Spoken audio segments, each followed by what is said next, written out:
বিরতির পর স্বাগত।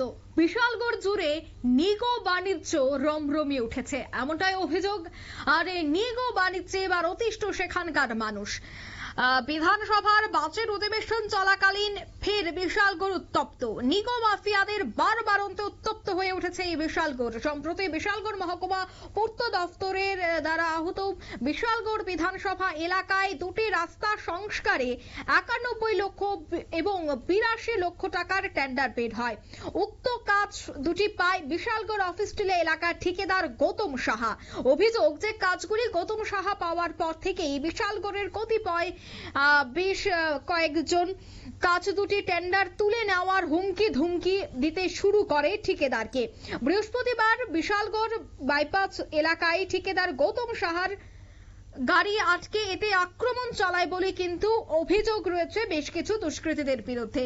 লোহার রড থেকে শুরু করে ধারালো অস্ত্র দিয়ে গাড়ি ভাঙচুর করার অভিযোগ। রীতিমতো উত্তাল বিশালগড়। আর বিশালগড়ের এই ঘটনায় কিন্তু জনমনেও একটা চাঞ্চল্য তৈরি হয়েছে।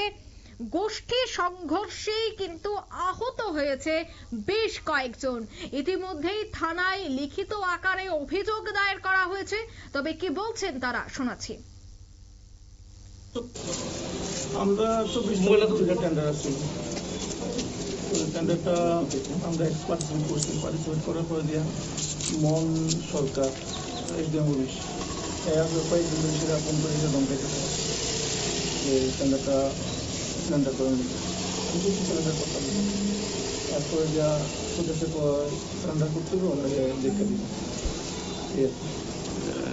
আজকে আইতের সময় আমি ওখানে অ্যাটেক করতাম।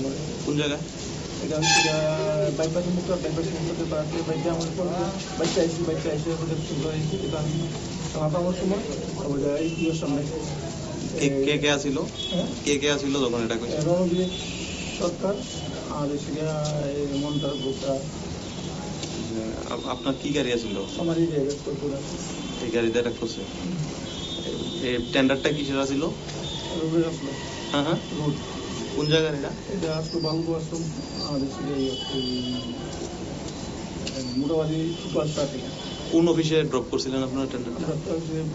বকুলনগর রাস্তা সাব ডিভিশন আপনার ছিল। আপনার নাম? আমার নাম গৌতম সাহা। মানে কি করেন? আমি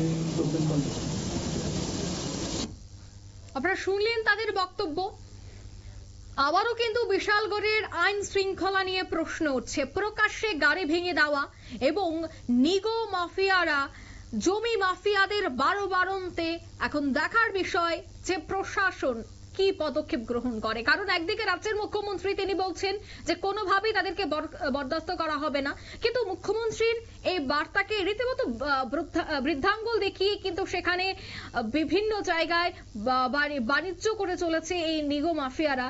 এবার দেখার বিষয় যে কয়েকজনের বিরুদ্ধে অভিযোগ দায়ের করা হয়েছে তাদের বিরুদ্ধে কি পদক্ষেপ গ্রহণ করা হয়। নিয়ে নিচ্ছে ছোট্ট একটি বিজ্ঞাপন বিরতি, সঙ্গে থাকুন।